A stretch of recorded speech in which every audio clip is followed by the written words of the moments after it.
guys. This is a beautiful hat. It's just not for me, but this is a lovely hat. And the reason I put it on,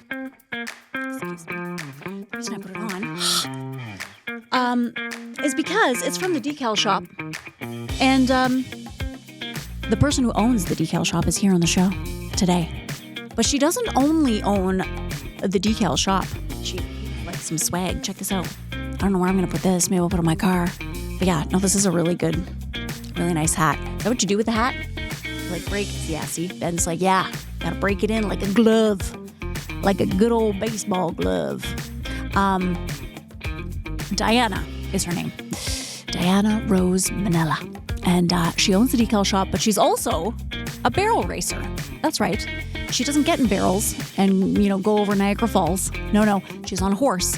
She barrel races, freaking rodeos and stuff. And she even qualified for the national championship. It was, what? All this. And she's she just turned 30. Wow. This girl is on fire. No, she was really cool. She was really, really cool to talk to. And we find out a lot about horses and about decals. Okay, before we get into the show, I have to say thank you to our lead sponsor, Source for Sports, North Bay. All right, guys. Saddle up.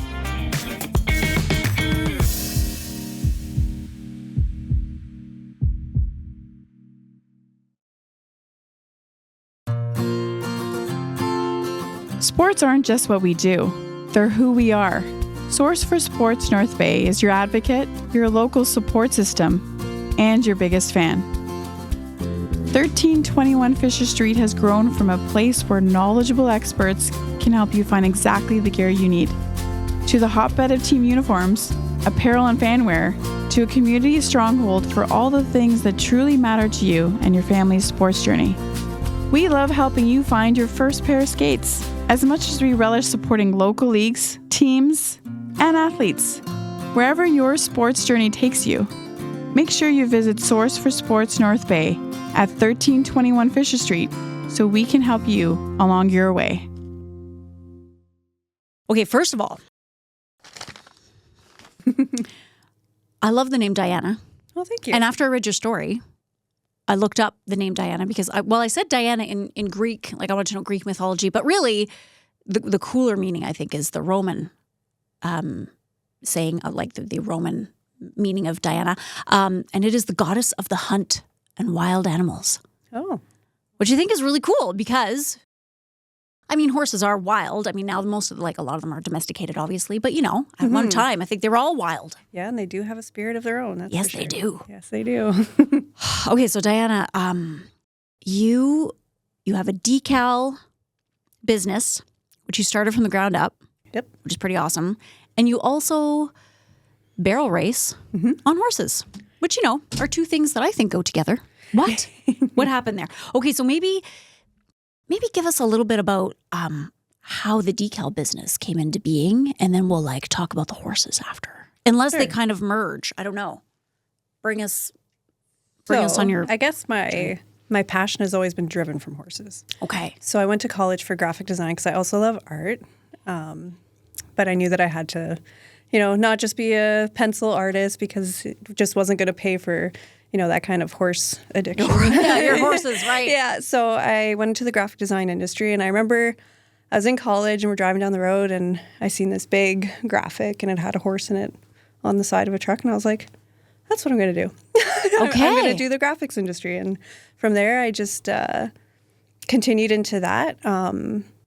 So I was really driven because I need the financial stability of, which sounds crazy as an entrepreneur to say. I need financial stability to, own horses. But just a 9-to-5 regular job wasn't going to cut it for me. So, my entrepreneurship was driven from there. I guess you could go back further when I was 8 or 9. So I grew up in Commanda. I don't know if you know where Commanda is, but...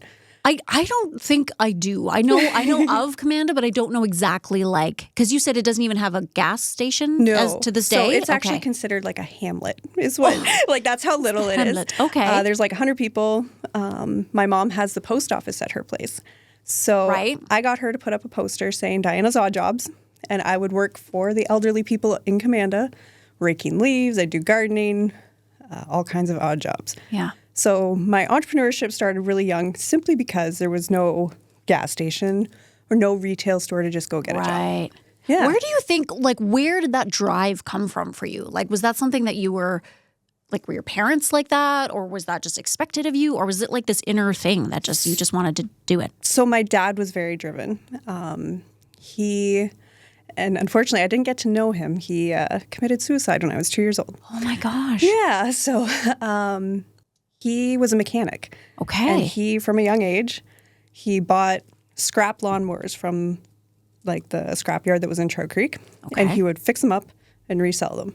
And he just kept bartering and trading until I think he was 14 or 15 and he bought his first van that What? he was able to, Okay. you know, I guess their driveway was really short and he wore out the brakes of this van simply by just like putting it in park and drive just because he was so like passionate about mechanics. So I think that that's where it came from.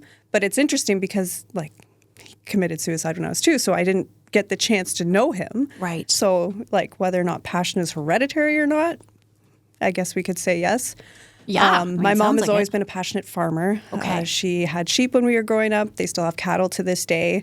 And so I was born and raised on a farm. And did you have horses at that time too, or? So we got horses when I was 7, sorry. Okay. And we got our first horse. Okay. Yeah. But before that, it was like sheep and cows and that kind of stuff. Yeah. Yeah. So then okay. See, I asked my first question. I was like, where did you get your drive from? Just because I was reading your website and I was like, this girl's on fire. This girl is on fire. Okay. Then you had to sell your first, was it your first horse you had to sell go to school or, okay. It was my first barrel horse. So like I had a couple horses growing up, but the horse that I went on to like qualify for the Worlds in barrel racing, I had to sell him to go to college. How did you not die of sadness? I think I went into numb mode. It was one of those like necessary evils of like, to continue my life as someone with a career. Sure. I had to just let that go for a while. Yeah. So and did you know tough. like where he was going? Yeah. So it was actually my old coach that purchased him. Okay. So he went to a really great home, and then he got, if you want to loop back into the future, he actually just finished out his last year as a barrel horse. He's 20 or 21 years old now, and this young girl got to qualify on the Worlds with him as well. So it was really nice to see like how that progressed and how he still like made little girls' dreams come true. And that is awesome. Yeah, that's so cool that you. Oh my God! So he's still doing that now. Mm-hmm. Like, is 20 old for a horse to be doing that kind of activity? So that gets to be around the age where they age out, between 20 and 25 at the most. Yeah, that's usually when. So there was the Worlds, but then there was stuff before that too. Like, tell us about that. Like, how did you? Okay, you're 7 years old. You get a horse. Mm-hmm. Fall fairs, the local fall fairs. That's where it all really started. There was the Trout Creek Fall Fair, which was just like 15 minutes down the road. And my mom's like, okay, I'll trailer the girl, like get the trailer trucker guy to trailer the girls and we'll go compete in the Trout Creek Fall Fair. And that's where the bug started, because then it turned into, okay, next year, can we go to the South River Fall Fair? Can we go to the Sunridge Fall Fair? And then there were shows further up in Bonfield, and then it just progressed from there. And was your mom doing it too?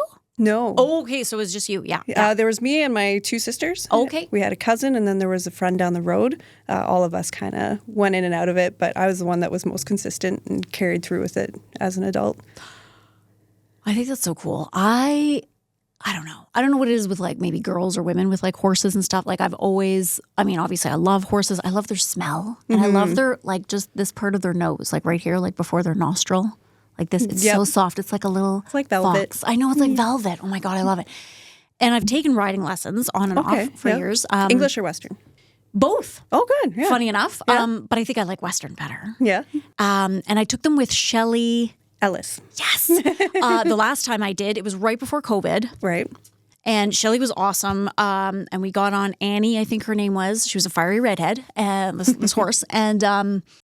And it was great. I took, private lessons, and it was awesome in the ring. And then we progressed pretty quickly because Shelley, like I've been a dancer all my life, and just kind of a good body awareness, right? And she was like, that's a big thing when you're on a horse because you need to know kind of where your weight is and how your feet are, make sure your heels, that was the biggest thing. I couldn't get my freaking heels down.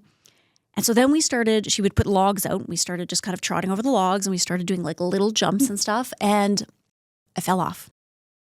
It was okay. The first time I fell off, it was fine. It happened so fast. Oh my God, Diana, like you're looking at the ground and then you're looking at the ceiling and you're like, what? I don't even know what happened. And the horse is over there looking at you like, I don't know, bruh. Like, I don't know what you did. But I got up, I was okay. And I got back on the horse and away we went. And then I fell off again. And it was literally the day before the first COVID shutdown, like the big shutdown.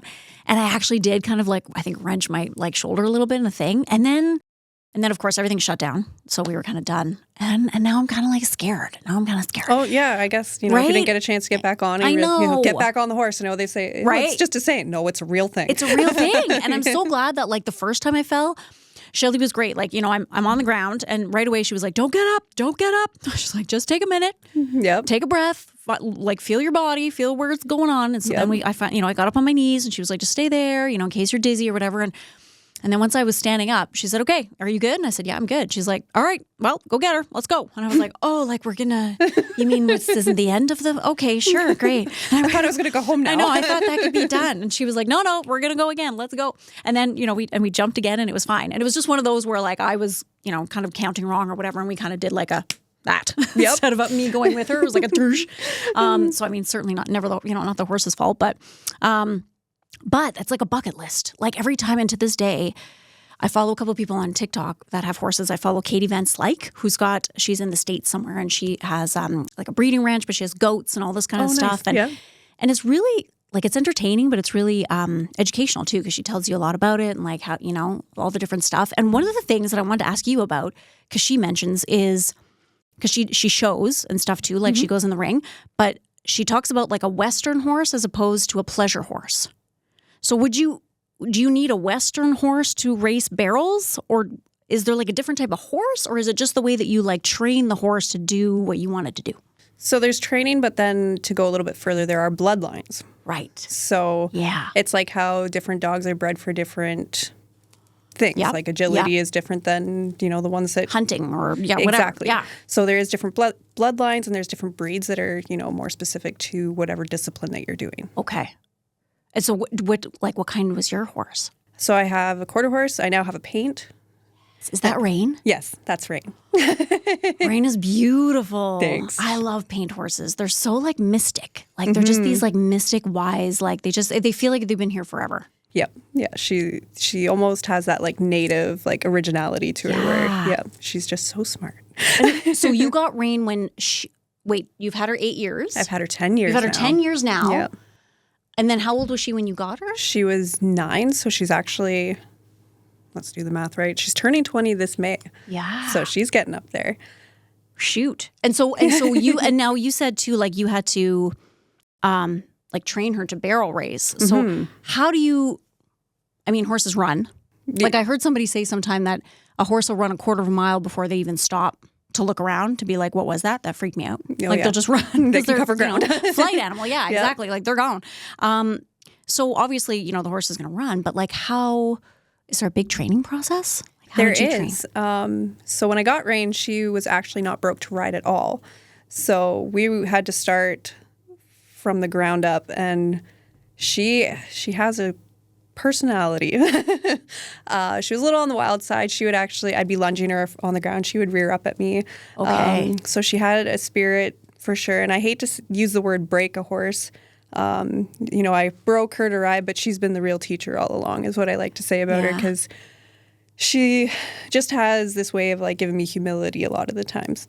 As far as training for barrel racing, it's really technical because you're literally chasing tenths of seconds. Like if you watch like the standings of a barrel race, there's like 0.2 of a second between, and like that's a second. So you're like, it's really technical. Every step counts. Okay. Every stride, it makes a difference. How your horse sets for the barrel.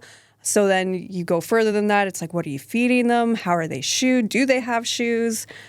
What bit is in their mouth? Like it is more technical than you would believe. Wow. Yeah. Do some people barrel race without like a bridle? Or I like actually barrel race bitless, so there's no bit in my horse's mouth. No way. Yeah, so I'd have a hackamore, so it's like a rig that goes on her face, but there's no bit in her mouth. It's kind of like one of those leashes for dogs, I guess, that goes around kind of like that, so there's nothing in her mouth. But like, because really, I mean, you know, you talk about a horse and like, you'll see their skin kind of like do this if a fly lands on them, right? And then so they can feel your legs or like whatever you're doing on them. Absolutely. So would you say like a lot of it is you're talking to the horse through your legs, or is through your whole body? Yeah. So like I can be running my horse down the road or down the trail, and so you like keep your hips kind of open and you drive them.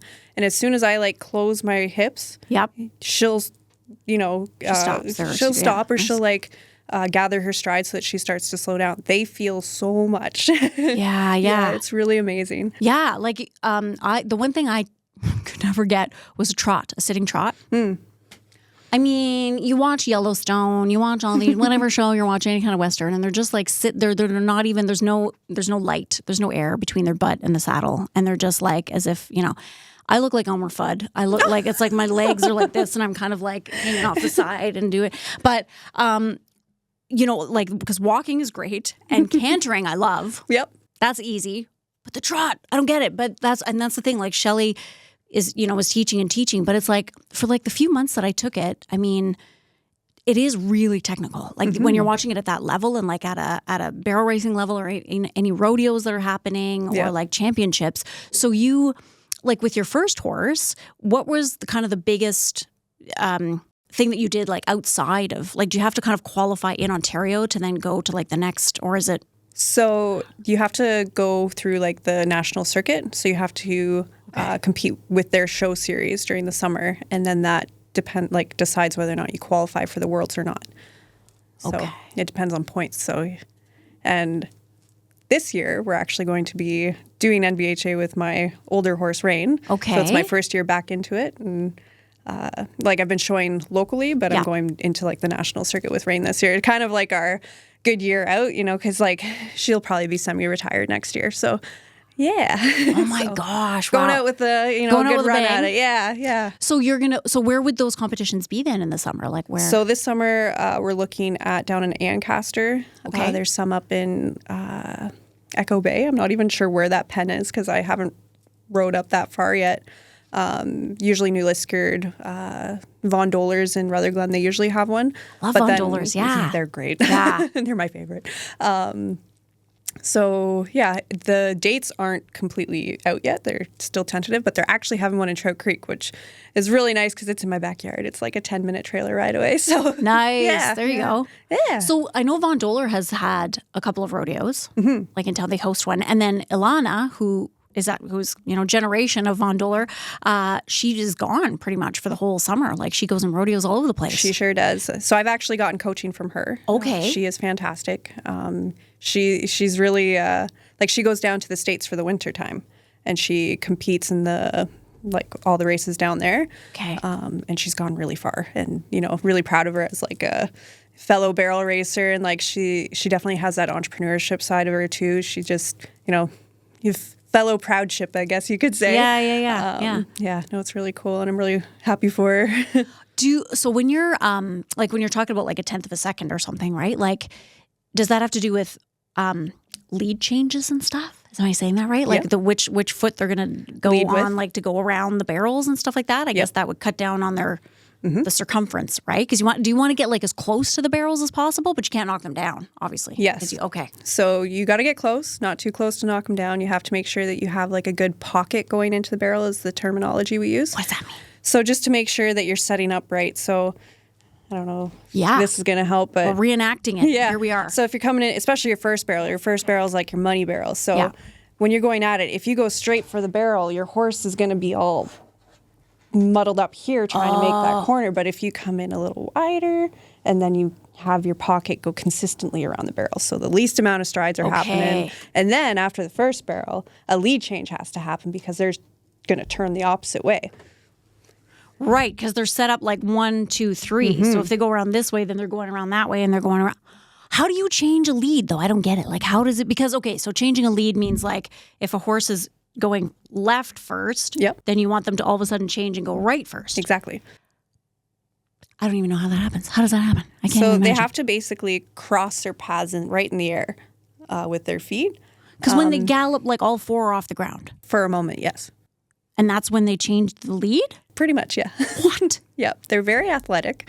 Luckily, when you're training them, most of the time they kind of figure it out themselves because they have a really hard time turning on the wrong lead. Okay. It's very awkward for them and it, takes them off balance. But when you're training a young horse, you want to make sure like you turn that first barrel, you kind of collect them again, make sure they've changed, and then it becomes also rhythm. So between rhythm and like what's most natural for them, it does end up coming along. And you do like, do you get nervous? Do you get excited? Like, how do you So feel? nerves are like, I want to say like 60% of the game. Yeah. When you're like in that chute and like people are going in and out and your drag gets called or your name gets called. It's funny. You'll see horses all of a sudden, the person's name gets called and you'll see the horse kind of pop up because you know that person's kind of like got nervous and the horse feels it. And then all of a sudden they're like, oh God, we're in the next drag. And it's really interesting to watch, being able to keep your cool. Or like sometimes you get a horse who's like, I don't really want to be here. Like you get a really chill horse and you actually have to amp them up. Right. Or you can get a hot horse where you have to like bring them right back down. Yeah. So nerves are definitely, like I said, 60% of the game. When I was in high school racing, that was something I definitely had a big challenge with because, I'm a teenager. I'm, first of all, so self-conscious in the first place because, we're in our adolescence. And then, you put yourself on a horse and then you're out of town. And so it can really make or break you. Mindset is definitely something like as a 20-year-old I really honed in on and learned a lot about mindset and how the game is, a lot of it has to do with like making sure you've prepared yourself in your mental state.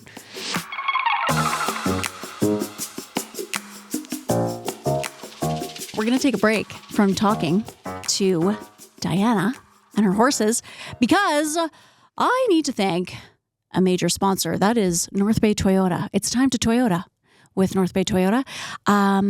You can ask them about their amazing lease deals on 2025 Tundra double cab SR4 wheel drive. That sounds like a truck that I would drive at a ranch. I'm just going to say, right? Hook up your horse trailer to it, get the horse in there, head on over to the rodeo, race some barrels. Do that all in a Tundra double cab SR 4-wheel drive and experience ingenious level of capability, technology, and refinement. Or maybe you're an SUV lover, maybe like a truck's not your style. That's okay. That's okay.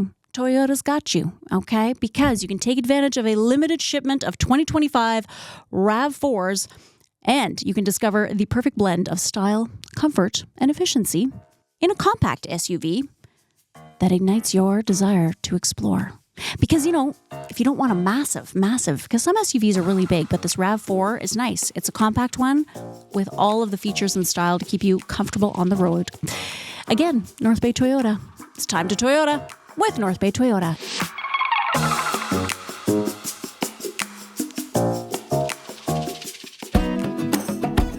North Bay Echo is proud to partner with Twigs Coffee Roasters, a part of the community since 1995. Twigs offers a wide selection of quality beans, fresh roasted in-house every day. Find your favorite specialty drinks at our espresso bar. Rejuvenate with freshly squeezed juice or treat yourself to mouth-watering selections from our gourmet deli.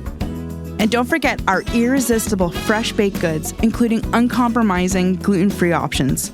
Twigs has 5 locations to serve you from North Bay to Sturgeon Falls to Sudbury. Order online for pickup at twigs.ca. And coming soon, you'll be able to order fresh roasted coffee beans direct to your doorstep from our distribution center in North Bay.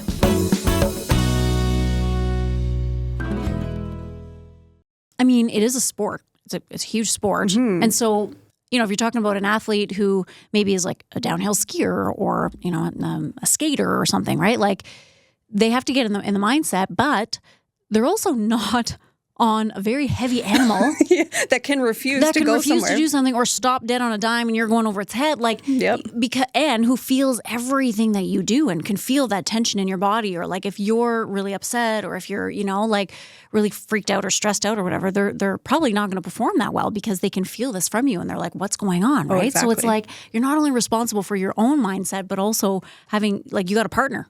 Exactly. Yeah. A very sensitive partner. Yeah. Who can, flip over and kill you. Yes. Hold on. Yep. What would you say Rain is? Like, is Rain a hot horse or like a chill? She's starting to get a little hoppy. Like, I have a really nice picture of us from last year, and we're going in the gate, and she's actually up on her 2 back feet. Like, she was ready to go, and I was like, part of you's like, that's bad, but then part of me was like, yeah, let's go. Girl, she's starting to gain her confidence, so she's starting to become a little more hot and spicy, which I like. Because I see videos like that too of like, and I've seen videos of somewhere in the States, obviously a big rodeo or something, of like these like 6 or 7-year-olds on these horses, and their legs are like barely even long enough to like go over the side of the horse, and they're just going like gangbusters. Like it's crazy. The leader in the States right now is a 10-year-old girl, and to watch her ride, she's a multi-million-dollar cowgirl because she's so good.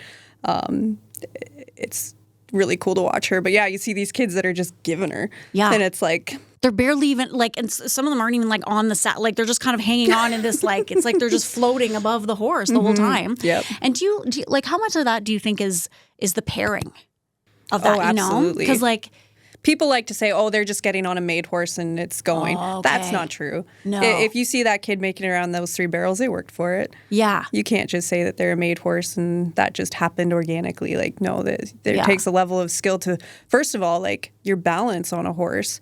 If a kid can't hold themselves, it's very obvious because their head usually swings right back and it looks awful. Like it looks scary for the kid. Yeah. It's definitely a pairing for sure. And because you have to find the right horse for you, Yeah. Yep. Yeah, to be able to go. Okay. Now you also have a decal business. Yes. How'd you get into that? So, went to school for graphic design. Yep. Decided I was going to go into the graphics industry. And this is where the story gets kind of, interesting. Right out of college, I worked for a sign company. Okay. And he was a great teacher. I learned a lot there. But I had also spoke with him at the beginning of, my employment. And I have some clients up here and I want to still be able to work with them. Mm-hmm. And then, unfortunately, I think I was working for him maybe 2 years. And he had seen that I had a poster up for, my graphic design services because at that point, I didn't have a horse at the time. So I wanted to make more money. I wanted to, expand myself a little. And he's seen it. And then he brought me into his office and he said, Diana, either you sign a no-compete or you're fired. Okay. So I was 19. Wow. I was 19 years old, just pretty much out of college, just learning the ropes. And I told him, I was like, you know what? I got to go home and think about that. And I went home and I started designing my logo. Yeah. And that's where the wings come through because it was like, I need my freedom, basically. Yeah. And so I went back in and I handed back my keys and I said, it's been really nice working for you. And a great guy, I still talk to him. Yeah. I could say nothing bad about him, but it was just unfortunately, my desire to keep going, it didn't work for him. Yeah. So that was a really big turning point in my life where it was you're 19 years old. Now I'm thinking back, I was either really brave, really naive to think that would work, but I mean, it did work. So. Yeah, a little bit of both, maybe. Yeah. But I think that's ballsy. I mean, that's 19. I didn't even know the heck I was at 19 still. You know what I mean? That is super brave. That is super brave to just say no, I'm going to go on my own. And I love too that you love the Henry Ford quote, whether you think you can or you think you can't, you're right. Yes. Yeah. My mom used to tell me that all the time. I did not even I thought it was my mom's quote for forever. Yeah. And then, realized that it was that one. But yeah, no, and it's true. I mean, if you set your mind to something, you can make it happen. And a lot of people, that's baloney. But it's no, even in a tough economy, even with, bad circumstances, if you really want something, you'll make it happen for yourself. And so you opened your business. Yep. And then how long did you have your business before you were able to get Rain? Those two things happened at the same time. Oh, shoot. Okay. Yeah, I was really all in. I moved back home, and because we live on the family farm, I was I got to get another horse. I mean. Yeah. So I seen her ad on Kijiji, and I went and seen her. And then at the time I was like, oh no, I shouldn't, I should be more responsible than that. And then a couple months later, no, it was maybe a month later, I seen the ad again, and I was like, okay, am I going to do this? So I bought her for $600, which for a horse, that's like incredibly inexpensive. But she was not broke to ride, and she was 10 years old, and she had a personality attitude thing happening. And I brought her home to the family farm and I was working from home at the time, and we started our relationship. And initially I bought her with like this intention of like, okay, I'll buy her, I'll train her, and I'll try and resell her. Try and make money that way. Because I love horse training. I absolutely love training. But 10 years later, she's not sold and she's not for sale. So she might. Yeah, things changed. Will you get another one? Like I do have when you retire, another one actually already. So I have a yearling. Okay. She was actually a twin, which is really rare in the horse world. It is, yeah. Yeah. So she was one of two twins, and so she's my up and coming, and I've already green broke her to drive. So like she has a harness on and stuff. And like you'd be on like a little cart or something, and we're getting to it. But she's cool. I can actually drive her like walking behind her now, and yeah. I think it's so interesting too that your logo has wings in it because you need your freedom, and it's that flight, right? And you're so in love with horses. And that's such a symbolism, like for them too. I think just kind of like a Pegasus, I guess. Yeah, right. Yeah. Like, and they're when they're galloping through a field and stuff. I just like if I see a video of that, it always makes me cry. Like I just get so sentimental because there's just something so, and it's not out of sadness. It's like. It's like out of excitement or passion or something, because you're just, there's somebody I like to watch too. She has a horse called Conkers, and she's in England, and she wears a GoPro when she goes on, and she does these hacks and stuff, and she does like all the, these, and she's out riding with Conkers, and Conkers is pretty funny. He's a pretty funny horse, and they'll be going through like the same streets, and if somebody has their garbage can out like an inch over to the right or something, he's like, dude, right away. She's like, Conkers, for God, it's the same thing we saw yesterday, but he's like, no, it's going to kill us for sure. For sure, we're going to die. No, I don't know what that is. And but it's just so cool. And then when she goes on a hack and they get through like a gate or something, and then they're like, okay, go. And you can see him like wanting to go, and then she just lets the reins go and away they go. Like it's there's just something amazing about that. Yeah, it's very freeing. Yeah. Like, so this yearling, do you have the same? Are you going to barrel race? That's the hope and the plan. I mean, the thing with animals is that you also have to listen to what they really want to, right? I mean, you can try and force them to do something that they want, but you can tell if they love it. So, I mean, we'll cross that bridge when it comes. But again, I love the training, and I've seen her mom race, so she's got pretty good bloodlines. And I've seen the mom race at one of the horse shows. Okay. And the girl that owns her is like, well, do you want to hop on and try her? And I said, yeah. And race this horse just for like a practice run, and I was like, wow, way. I really, really like this horse, and I knew she had the baby for sale, and I was like, okay, now I want to go see the baby, and that, the rest is history for now. You shouldn't have done it, Diana. You shouldn't have done it. Nah, no, you did it. Yeah, no, I love her. She's so sweet. She's so different from Rain because she's much more cuddly and more like personable, whereas Rain's a little bit like, hey. Like it's fine. I see you. Yeah. You don't need to come over here. Rain just loves kids. Funny. If she sees a kid, she's like right there. And she just has this kind eye. But a person like you, me, adult, she's like, hey. Don't need to talk to you. No. It's all good. So Rockstar is the new one. She's Rockstar, that's her name? Yeah. I love it. Yeah. It was Jetta. I had to change it. She's got... So I've had her in parades. I've had her broke to drive. Like everything I throw at her, she's been such a rock star. That's awesome. So I had to change it. And at a year, so when can you start riding a horse? Between 2 and 3. I'm going to give her a bit more time simply because she was a twin. So she's a little bit delayed in her growth. Like she was just born the runt, basically. A little, okay. Yeah. So I'm just going to give her a bit more time. But between 2 and 3, you can start riding them. Yeah. And, it's so cool because at the beginning you were talking about how... Rain was kind of the teacher and just, was teaching you humility. And I know like reading on your website, like you had gone through a really dark time in your life. Yeah. Can you tell us a little bit just about that and maybe how you've come out, the other side or what you know now? So I guess the hardest part about being a young person in business is that you don't have your life all set up and ready to go. You don't have the house. You don't have the marriage. You don't things are still, there's a lot of variables happening in your life. So the darkest part of my life was I was in a really toxic relationship with an alcoholic, and he was very verbally abusive, somewhat physically abusive as well. And it almost broke me. This is the hard part of business, where sometimes your personal life can really step in and affect your business. Yeah, because you're not able to exactly to do that. Yeah. I was pushed to a point where I had a mental breakdown. I ended up hospitalized.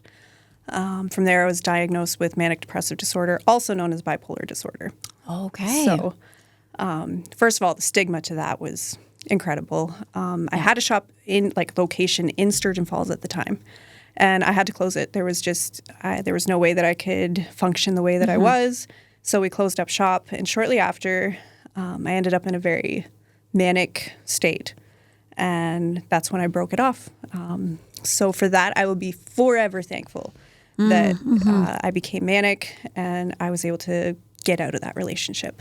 Right. So, yeah. Wow. And then I had to move and rebuild my life, and just a pretty fresh diagnosis, and I really had to go back to square one, like completely rebuilding myself. Yeah. So is it that's like, it's neat because then, if you have even with your yearling, right? Like you're in the ring with her, and it's that beginning of that journey. Like even if you're just lunging with her or something, and she's kind of going, I don't know what I'm doing. What do you want? I don't know what I want. What's going on, right? And so, yeah, you can really, they use horses for therapy. I know that definitely. And so would you say having that horse world helped you kind of, come back to yourself a little bit, or was that? Absolutely, because at the end, the beginning of it and end of every day, you still have to take care of the horse. Right. I wasn't boarding during that time, so I still had to get up, get out of bed, and make sure my animals were fed. So that in itself was super grounding, and it was hard. There was days where, I remember once I stayed in bed for 18 hours. I was so depressed because with manic depressive, you end up on both sides of the scale. And my one dog, she would not leave my side. She stayed in bed with me for 18 hours. Yeah. I was at my mom's at the time. She was trying to coax the dogs out too. I have 3 dogs. Yeah. I guess I had 2 at the time, but she's this one dog would not leave my side. She knew I wasn't okay. But I still had to make sure that my animals were cared for, even if that meant asking for help, which learning later in life, asking for help is a big deal. That was something I was not very capable of prior to. Yeah. I'm independent. I can do it. Right. Meanwhile, it's I can't manage the email and the booking and the installation and the printing. Sometimes delegating is a huge role of being a business owner, and I just wasn't good at it. Okay. Yeah. See that? I was just going to say, there's humility right there too, right? Is to be able to say, hey, I need help. Yeah. Yeah. I just can't do it all. Yeah. So now fast forward, I have a virtual assistant who also works in person, and I have a graphic designer that works for me. And then I have people that come in by contract and work, if we have large order of stickers, that way we can do production and have it done within a reasonable amount of time. That's freaking amazing. Yeah. Are you are you in your late 20s, 30s? I just turned 30. Yes. Freaking living your best life. That's, you've accomplished so much. That's, that's a lot when you have a great business. Plus, horses are that's a lot to take on. It's not like getting a goldfish. No. You have to know, because it's not just financially that horses are expensive, but there's a lot of animal husbandry that you have to know. Yep, and you're learning every day. Yeah. Yep. Just last week, I realized that my yearling had issues with her teeth, and I had to make a flying trip to Peterborough with her. No. Yeah, and it turned out that because she was a twin, she had issues in utero, so her teeth weren't growing 100%. So. So what do they call it? Floating the teeth? But that's when they file them down, That's right? when they file them down. Okay. This, they had to actually remove teeth. Take out a little wisdom teeth or something. Basically, yeah. You flew to Peterborough? I drove with. Oh, okay. I thought you said I had to take a flying trip. Flying trip, as in we're going quick. Yeah. I was like, what? Oh my god! Yeah. So I just hired got my private jet. Oh gosh, and I put her in there. No. I was like, whoa, wait, what? there'd be signs. Yeah, so it would be decaled the whole private jet. So if people want, what do you decal? Anything? pretty much anything flat surface, even curved surfaces. So we do mostly like vehicles. We do signage. We can do wall wraps. We can do window graphics. We can do lettering. We can do boat decals. We can do all kinds of numbering. We can do anything from CVOR numbers to big wall wraps to large vehicle graphics. Okay. Yeah. And so for like mostly like for businesses, do you do it? Like yes. You know, my passion really is all like the crafty stuff. That's where I have a lot of, like I guess a special place in my heart for that. Yeah. Even though it's not the bread and butter of our business, I still love when, for instance, we had a guy come in a few months ago and he had a picture of his truck that he had decaled up years ago. And it's like, I think it's a 1998 Dodge. And so here I've got this old picture, like printed out picture. And he says, I want this on my truck again because I had it repainted and we had to take the graphics off. Okay. And it's like this perch busters and it's got these perch fish and it's just his passion for fishing. Okay. And it's got this beautiful graphic down the side. And he said, I can't find anybody to do it. Nobody wants to give me the time of day because it's not business work. And I was like, listen, John, I got you.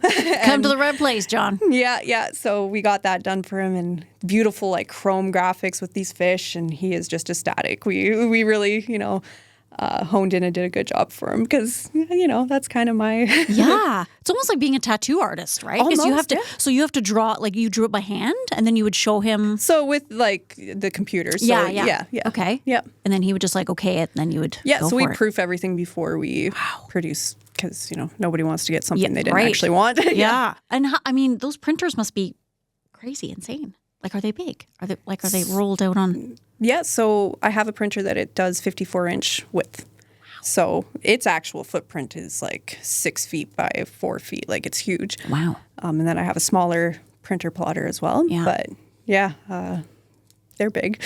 And where is your shop now? Is it Powassan? Oh, it is Powassan. Yeah. Okay. We just actually opened another like brick and mortar location in October. So from there, I would like before that I was working from home. Okay. Previous to Sturgeon Falls. Yeah. Where were you putting these printers in your house? In the house. Okay. Yeah, we had a bedroom that was.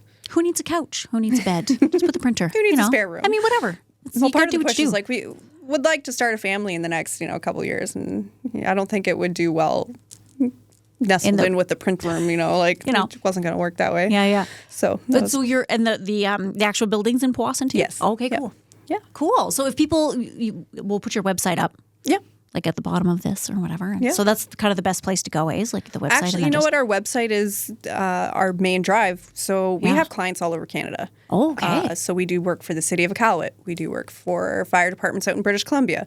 We have contractors all over the place. We do work for oil field companies. We do work for, and the list kind of just goes on and on and on about, because it's kind of like almost printing money. Because we can do any industry, it leaves our gates wide open for like who we can serve, and it's great. And then you would just like ship it, I guess, right? Like you would just ship it over there. Roll it up if in a they box. had somebody, so then I guess you would have to figure out who's going to like put it on their product, like wherever it's going. Yeah. Like, so you must have connections in all these different places. You know what? Usually, decals aren't that hard to install. Oh, okay. So it's one of those, like, we have some instructions that we send with it, and we have some stuff on our website to help facilitate with that. And we really don't end up reprinting too much. Like, it's fairly easy. Cool. Yeah.